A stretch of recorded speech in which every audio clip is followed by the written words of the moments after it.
Bueno, muchas gracias a todos por haber venido. Muchas gracias en especial al doctor Jairo Parra Quijano por haber tenido la deferencia y generosidad de invitarme a participar en este importante centro de pensamiento, máxime si se considera que yo tengo una visión distinta de la que él provija acerca de lo que es el rol del juez dentro de un proceso y el propósito que este mismo proceso cumple. Desde ahora quiero dejar en claro que respeto todos los derechos de los autores que expusieron algunas de las ideas que les transmitiré, circunstancia esta que quedó plenamente acreditada en la memoria escrita que ya reposa en poder de ustedes. A raíz de la intervención que acaba de hacer el profesor Michele Tarufo sobre el proceso civil adversarial, la hipótesis que yo quiero compartir con ustedes, que difiere por completo de la sostenida por el distinguido maestro, es la de que en Colombia sí es posible la implementación de un proceso civil de corte acusatorio, máxime si se considera que la ideología adversarial es común a todas las ramas del derecho y que, por ejemplo, en la experiencia americana, y como nos lo dice Robert Kagan, el proceso civil y el proceso penal tienen unos aspectos comunes, como el de la análoga bipartición del procedimiento en una fase pre-trial y en otra que es trial, concentrada y oral. Igualmente tienen elementos comunes en lo que se refiere a la low evidence, en lo que respecta a las reglas de la asunción de las pruebas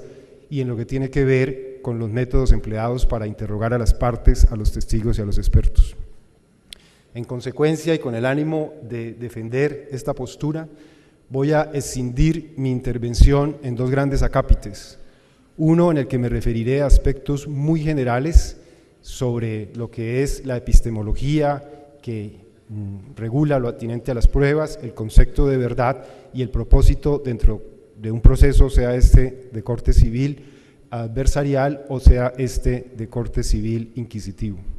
Y en una segunda parte trataré, en una muy resumida síntesis, de exponer las que a mi juicio son 13 razones aproximadamente por las que es posible predicar la viabilidad del aludido sistema. En lo que atañe a los aspectos generales, lo primero que hay que decir es que, en efecto, no existe un sistema inquisitivo químicamente puro y que, por lo tanto, como no hay un sistema inquisitivo químicamente puro, pues lo que debemos considerar como diferencias más relevantes son las que tienen que ver con la ideología acerca del rol del juez, con el concepto de verdad, con el concepto de justicia y con el papel que cumple el proceso como instrumento de paz social. Igualmente es necesario recordar que dentro de un modelo adversarial como el que propongo, pues hay un cambio de paradigma en lo que se refiere al régimen probatorio, porque en él la legitimidad de la sentencia radica en la corrección de los procedimientos y no en el hallazgo de la verdad.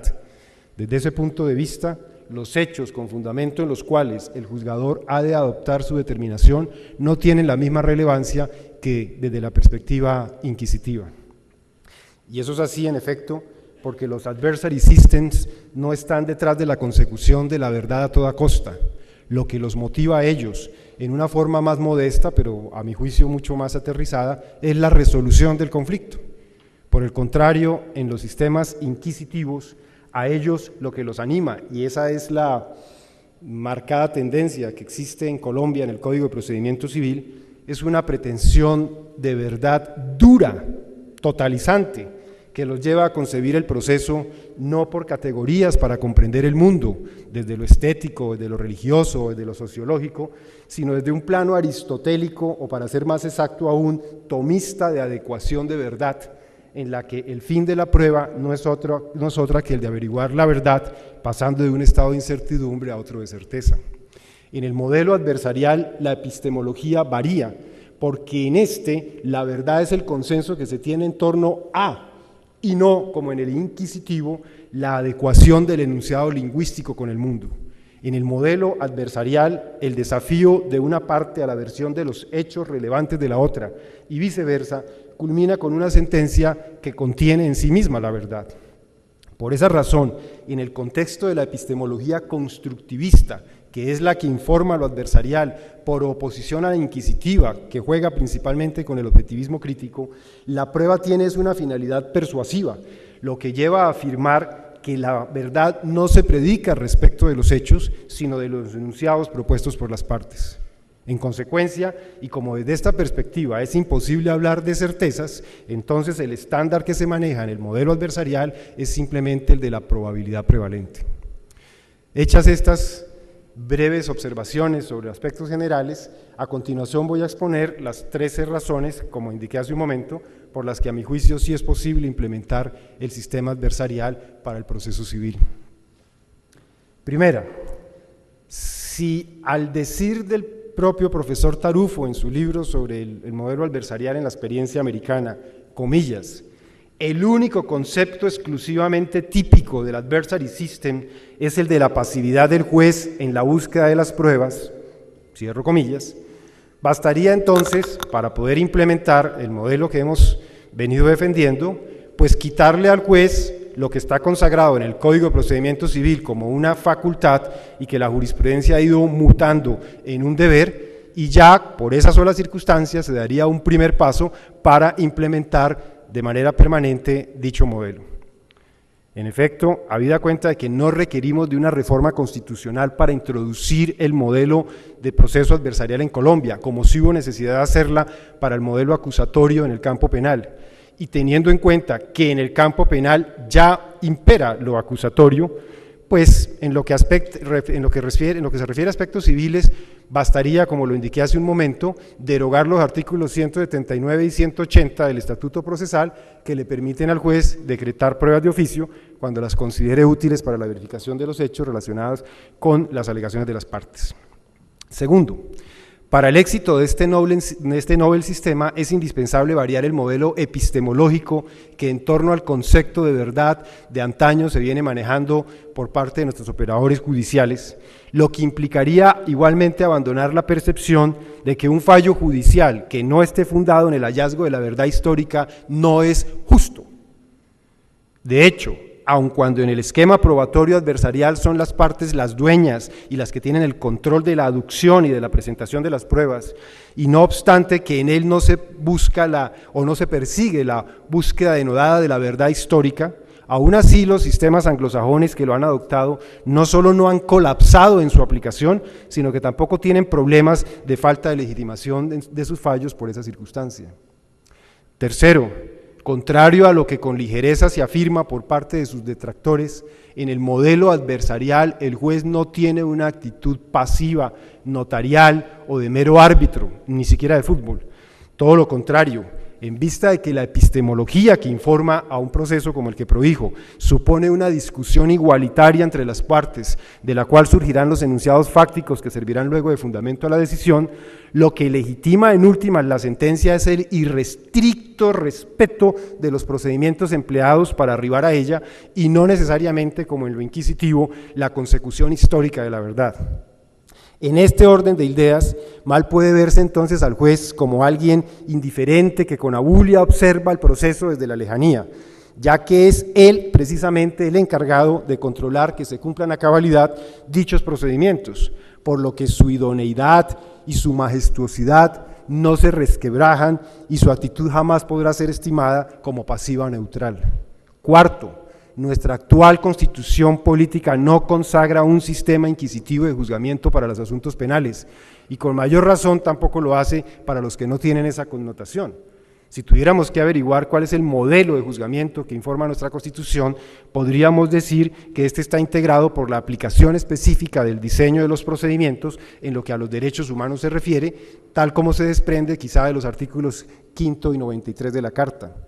En consecuencia, la invocación que a nivel constitucional se hace alrededor del mantenimiento del orden justo, fundado en la verdad, no riñe para nada con el modelo adversarial que propongo para el proceso civil, ya que en este último también hay verdad y por supuesto que también hay justicia. La única diferencia es que se basan en unos modelos epistemológicos y tienen unos estándares pues sustancialmente diferentes a los que tradicionalmente hemos venido estudiando.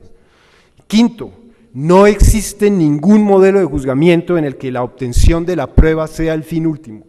Si así fuera, no podrían existir entonces las reglas de exclusión de las pruebas. Pero además, si así fuera, ese realismo ingenuo al que mencionó ahorita el profesor Tarufo, circunscrito al campo del proceso civil, impediría que allí se tomaran determinaciones como el decreto de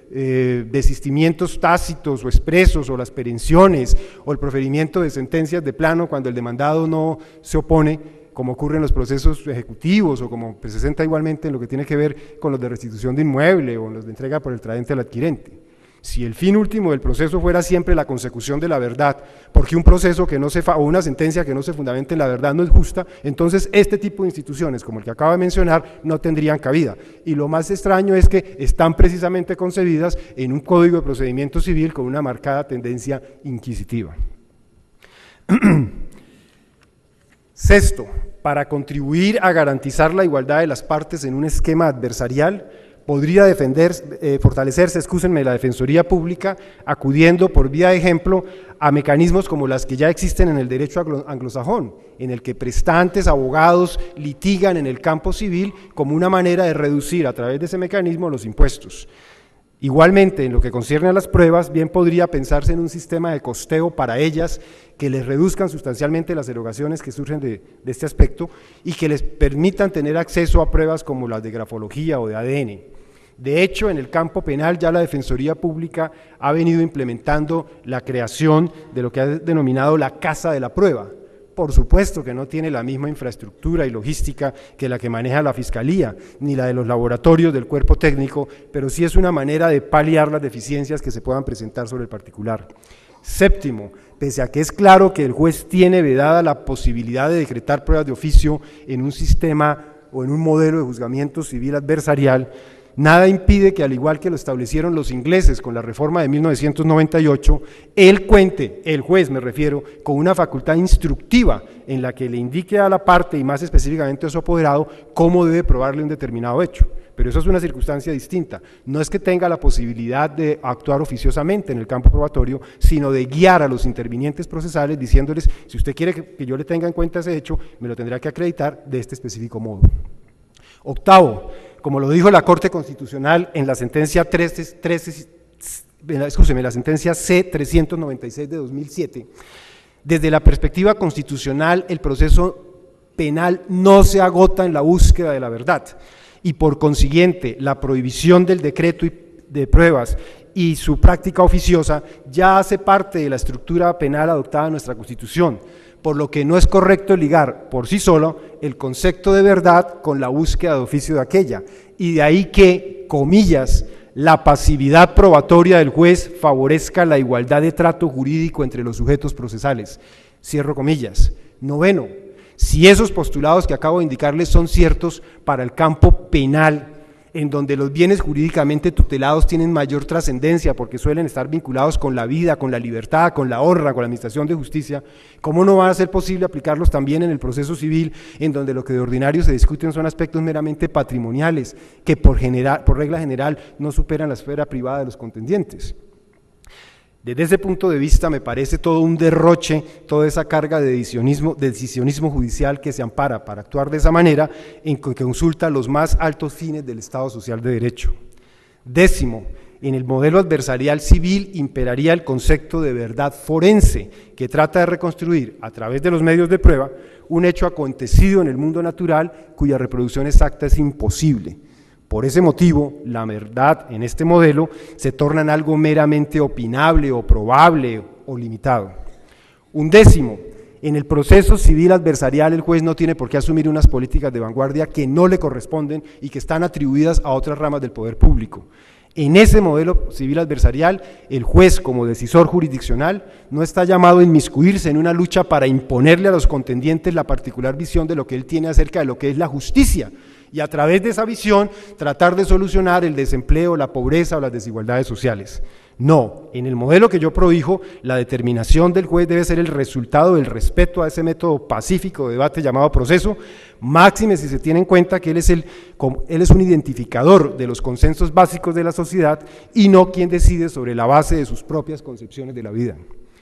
Duodécimo, en el modelo adversarial el juez sigue siendo un profesional del derecho probo, competente, como suelen serlo la gran mayoría de todos los jueces que nos administran en justicia, y sigue gozando de unas grandísimas prerrogativas para instruir formalmente el proceso, solo que se reserva los poderes de dirección material para el proferimiento de la sentencia. ¿Y por qué lo hace? Porque entiende que la jurisdicción debe tutelar la plenitud de los derechos subjetivos de las partes y no la simple protección del derecho objetivo y su consiguiente salvaguardia del interés público. 13. Por tal motivo, y aunque el juez continúa verificando y controlando la conducencia y la pertinencia y la utilidad de los medios probatorios, no transgrede la imparcialidad decretando pruebas de oficio, no tiene la presunción de ser un asistente social, no fija él los hechos del litigio y no desconoce bajo ninguna circunstancia la congruencia de la sentencia. Para finalizar, aunque la hipótesis que defiendo no sea atinada, y con todo respeto yo considero que sí lo es, y sin perjuicio de que a ella haya que hacerle ajustes para evitar que una inapropiada aplicación pueda dar al traste con un buen diseño de juzgamiento, lo que me interesaba relevar, gracias a la oportunidad que otorgó el doctor Jairo Parra Quijano, es el que superemos el monologismo que hemos estado viviendo nosotros, cuando menos durante los últimos 60 años, y que le abramos, el debate y la oportunidad a un espectro que nos permita, como lo dijo en alguna oportunidad el profesor Morelo, repensar un mejor proceso civil. No obstante esta circunstancia, quiero aprovechar los escasísimos minutos que me quedan para hacer de una réplica que no había presupuestado, porque solamente surge como consecuencia de lo que acaba de mencionar el profesor Tarufo, y es la que se refiere al hecho de que, según sus palabras, un proceso no puede ser eficiente si no tiene un juez activo. Con todo respeto